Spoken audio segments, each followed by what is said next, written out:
Welcome to the Italian Wine Podcast. I'm Rebecca Lawrence and this is Voices. In this set of interviews, I will be focusing on issues of inclusion, diversity and allyship through intimate conversations with wine industry professionals from all over the globe. If you enjoy listening, please consider donating through ItalianWinePodcast.com. Any amount helps us cover equipment, production and publication costs, and remember to subscribe and rate our show wherever you tune in. Welcome to the Italian Wine Podcast with me, Rebecca Lawrence. Today on Voices, we've got a great episode for you as I'm talking to Jirka Jireh. First of all, Jirka, welcome to the Italian Wine Podcast. Hi, Rebecca. Thank you for having me. So I like to start these interviews quite often by asking my guest to introduce themselves to our listeners, tell us a little bit about yourself and what you're doing in the world of wine. Excellent. So I am Jirka Jireh. I am a wine professional based in Oakland, California. I work at a natural wine shop called Ordinaire here. And I also have my hands in a little bit of everything. I made a little bit of wine in 2020.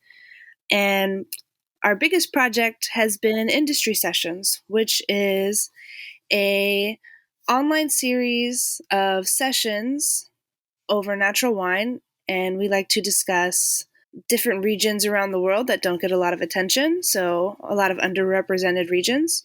We are in 13 cities, including one in Toronto, and it's been super exciting. We turn a year old on June 21st, and all the connections that are being made through the sessions are really starting to show fruit. I really want to dive into that a little bit later in our podcast because I've been really energized by Industry Sessions and what you guys have been doing, and everyone that I talk to tells me that I should talk to you. But first of all, how did your passion for the world of wine begin? Did you start straight off in wine and hospitality? Did you dabble in other things first? Let's set the scene. So my love for wine was actually born in New York City. I always say that wine followed and chased me down. I definitely was trying to do other things with my life. I was doing a little bit of work in the music world in New York City, and I had a part-time job at a fine dining restaurant in Manhattan where there was an incredible wine director named Jared Roth who made a deep effort to have everyone be included when it came to tasting wine. It didn't matter if you were a food runner, the coffee barista, or the head bartender. Everyone came together to taste wine and to blind and to discuss what was happening in the glass. And it's not something that you see at every restaurant. A lot of the times it's maybe it's only the captains that are focused on. But in this restaurant, it was every single person, and that made a huge impact for me. It was also a restaurant in New York that had an urban garden. So one thing that he directed us all to do was to really spend time in the garden, smelling everything, go into the kitchen, touch and smell, smell rocks when you see them, go to the farmer's market. He really encouraged us. And I just did it to explore and to be creative. And it just turned into this whole whirlwind of finding different journeys in all the different wines that I was tasting, taking me all over the world. It sounds like it's taken you pretty far in terms of what you're doing now, because like you touched on, you've also made wine. Mm-hmm, yeah. Tell us a little bit about your experience making wine, because it's not something that I've had the opportunity to do yet, but a couple of my friends have been dabbling in it, and I'm super interested. I think it's so important to try to you don't necessarily need to do a whole harvest, but to just go to a winery or a vineyard during harvest and see the process. The process from grape to glass is beautiful, and it really starts to connect the dots in ways that you're not going to understand from just reading it on a page. For me, I came out to California in 2018 to do my first harvest, and New York is a big sommelier world, and it's very disconnected when it comes to what's happening on the ground and what's happening with the labor, what's happening with the different grapes that come in. What is it like when the crop isn't good or a pick is bad? All those little details, you start to really understand what decisions winemakers are making when you're tasting as well. And I feel like for me, it just came full circle and my understanding just blossomed. So much so that when I did make my first couple of wines in 2020, I learned so much because I knew exactly what I did wrong. I knew what things I did right. I made wine without any sulfur, which is a whole nother ball game. You really have to be like intent and focused on what you're doing because it's just a different. You're painting with a different brush. So yeah, it's been really rewarding for me, and I can't stress, like, even if it's for a weekend, like, start checking out what's happening in the vines closest to you. Like, start tasting unfermented grape juice. It just makes everything come together so much more beautifully in your mind. Talking about you saying working without sulfur, which is incredibly different to some traditional winemaking, and it puts you in a different mindset, I think. You are passionate about natural wines, and I wondered if there was something that in particular that sparked this interest for you, if there was a kind of aha moment that led you to natural wines in particular. For me, discovering natural wines in New York City was almost by accident. Uh, it was more of a kind of a poetic stance at the beginning, working without any additives or chemicals in the farming and, letting the grape just show itself through the fermentations was just very like poetic to me at first. But then, once you got to see farms and see fermentation processes, it really comes together. Like if you take care of the land, then the grapes will give you a good wine. And I truly do believe in that. There's just too much going on when it comes to like the chemicals that are going into the ground that are killing the ground. Like there's like Roundup and glyphosate's been proven to be a carcinogen. It causes cancers, autoimmune diseases, autism. It's banned in so many countries, but not in the United States yet. And it's poison. So I truly believe that the natural wine movement is more about getting rid of global warming and actually trying to heal and regenerate vines than it is about having a conversation about how much sulfur is in your glass. It's more about the farming. I really like that idea of healing and regeneration, like seeing it in that light rather than seeing it as well, it's about the sulfur. Absolutely. I mean, that's the real conversation. We are seeing what has happened in this year alone. Like California is on fire every year now, and the frosts that just happened in France, like they decimated like what they're going to be able to make in 2021. And that's not going away, and that's all because of how we've treated the earth and how much poison we've put into the ground to get rid of the nutrients and get rid of the biosphere and not be able to have a healthy plant life and a healthy animal life. All those things matter. Yeah, we can't kind of keep hiding our heads in the sand anymore. We really need to address this immediately and directly with how we are farming, how we're approaching agriculture, and wine is a huge part of agriculture. Absolutely. Wine is agriculture. On this theme of actually healing and regeneration, I was quite interested recently. I read one of your interviews and you were talking about criticisms of traditional wine education and that it's unwelcoming to the BIPOC community and that this makes people internalize a certain type of thinking. And as a wine educator who is constantly trying to improve my understanding of how I should interact in a classroom and maybe the inherent biases that I have, the things that I'm using in the classroom that maybe are incredibly negative and I don't realize. I wondered if you could talk a little bit more about this and maybe if you have advice or things to be considering for people who are educators and just generally working in the industry. Absolutely. Well, when it comes to standardized testing as a whole, it's not just that it doesn't include or welcome BIPOC. It doesn't include or welcome LGBTQ. It doesn't include or welcome people who maybe don't have a certain social status in life and therefore don't have the money to get like certain tutoring or certain testing and certain traveling in their lives. So it's not just about BIPOC, it's also like a classism thing. So we have to think about all these things, right? Because we want to treat everyone with human dignity and respect. And a lot of these standardized tests were made in the UK by groups of older British men. And, I've heard whisperings and, different people are telling me here and there that the different groups are starting to like do the research to try to diversify how they talk about wine. But, it hasn't happened yet in a strong enough way. And I hope that it does like come to that and that a serious shift happens. There's already a shift happening in wine that's super apparent. But once we get those standardized tests to shift as well, like that's going to be a huge impact, because then every educator is going to be held to that standard to be open to people's palates. We all have different upbringings. We all have, different things that we believe in as well. So I just think it really stifles creativity, and natural wine isn't even a concept in any of the like standardized tests or the books. Like you don't read about it. I remember being in a WSET class and the instructor just said, well, natural wine is something that's here to stay. And that's the only thing they said about natural wine for the whole course.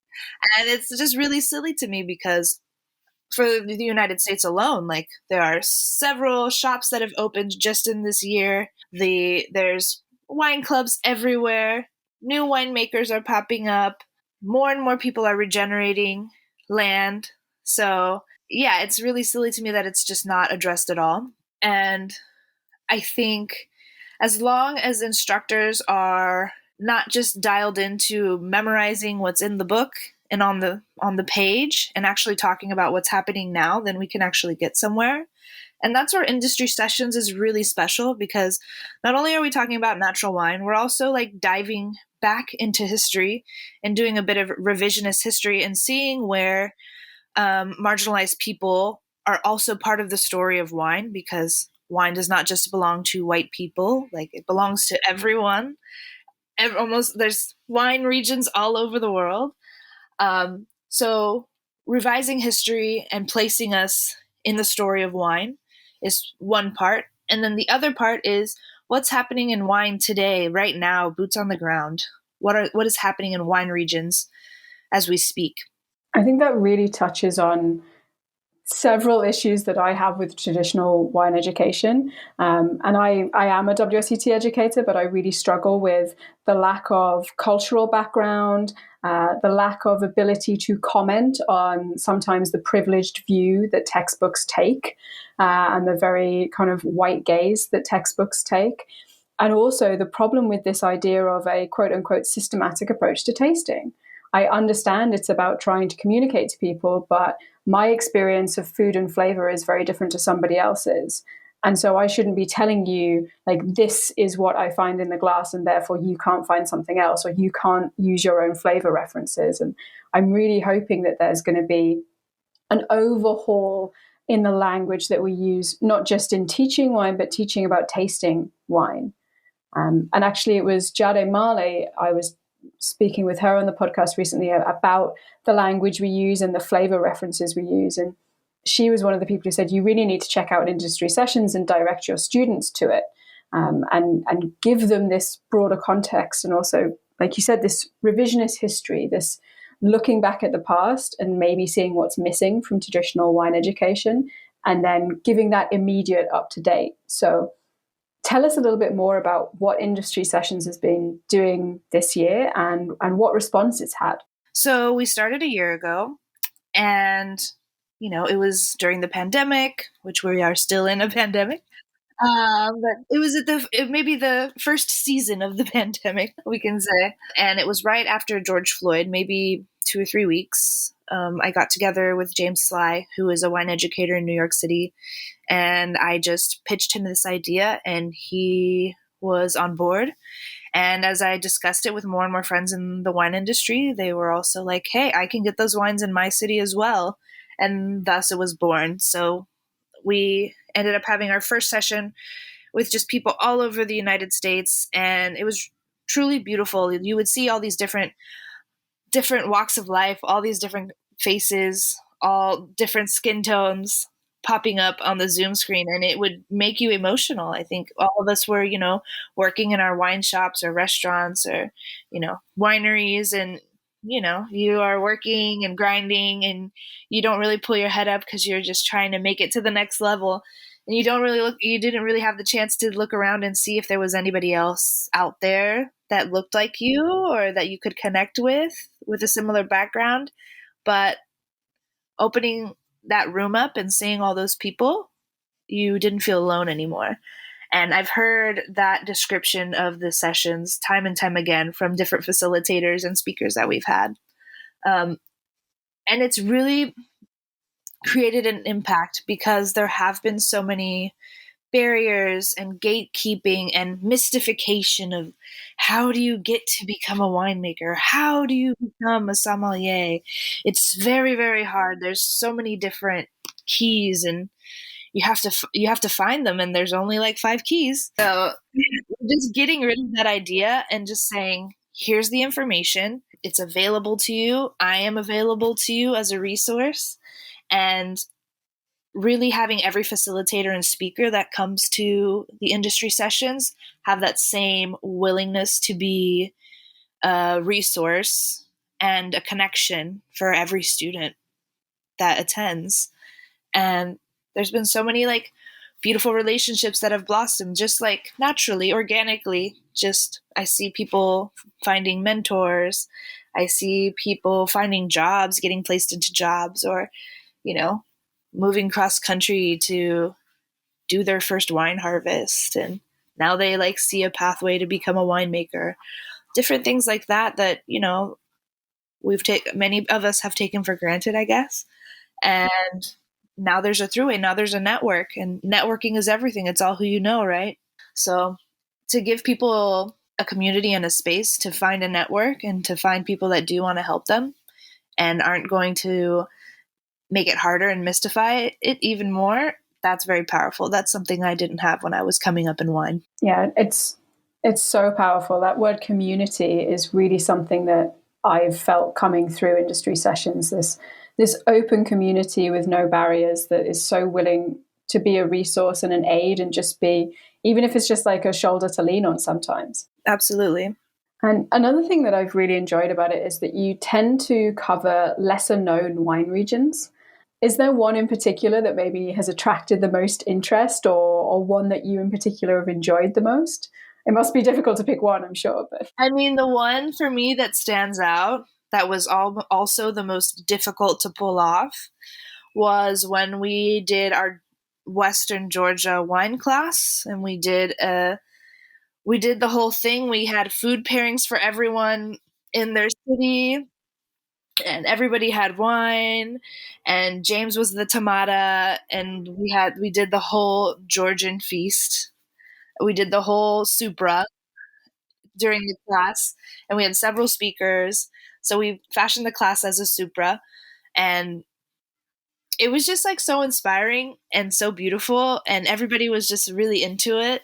And I was just on the phone with Georgian grandmothers all over the country trying to figure out like how to get food and how to like communicate with these like mom and pop restaurants. But it was really beautiful. And yeah, I would say that was probably my favorite one. that's so amazing.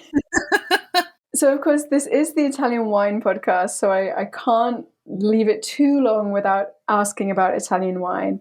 And I wondered if there is a favorite wine or region from Italy that you think doesn't get enough attention and maybe should be brought to the fore a little bit.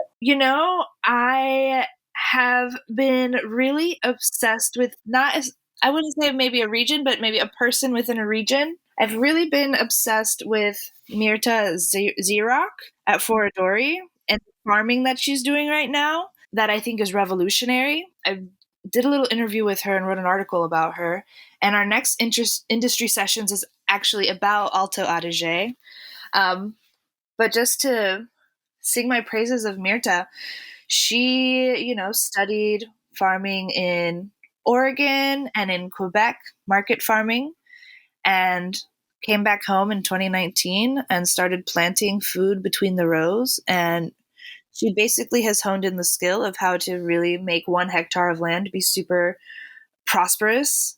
And for me, I think when I think of natural wine, I think about climate change, but I also think about food justice. And I think about how so many people don't have nutrient dense food on their plates or access to it.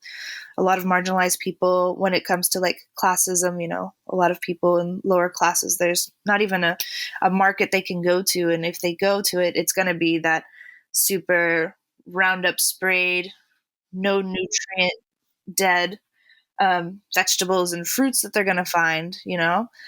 So they're just like not getting what they need to even have a healthy lifestyle.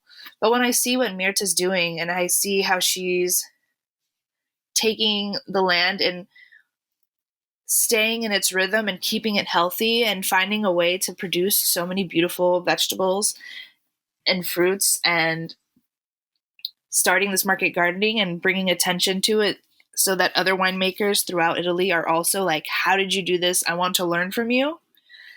I think that's incredible. And if that can spread all over the world, like imagine the change that could come. Yeah, it really encompasses the success of taking that kind of approach and getting the best from your land by not messing with it, by looking after it, and how productive it can be, and how prosperous it can be, and how delicious the wines are.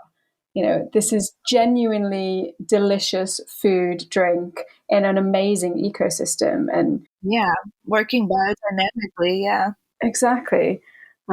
So yeah, I'm so glad that's such a great choice. I love her stuff. Yeah, I'm obsessed. I just think it's incredible. And she was saying that she just started working with a cohort of 40 winemakers, and they just started doing biodynamic theory, and they all want to market garden, and that's I don't know. To me, it just makes me very excited.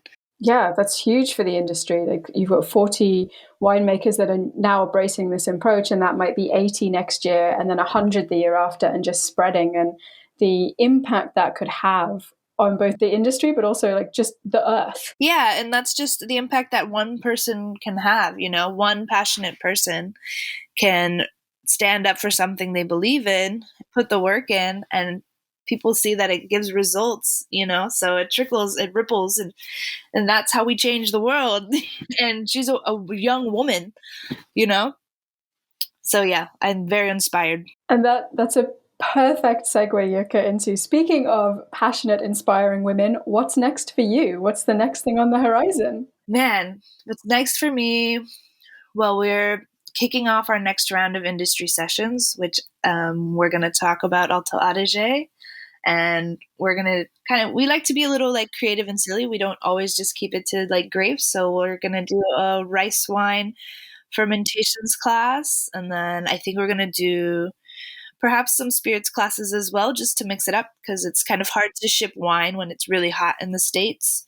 So we try to like mix it up with other spirits. And then, just prepping for harvest. I kind of have an idea of what I want to do. And I also am just like so ready to travel. I really just want to get out.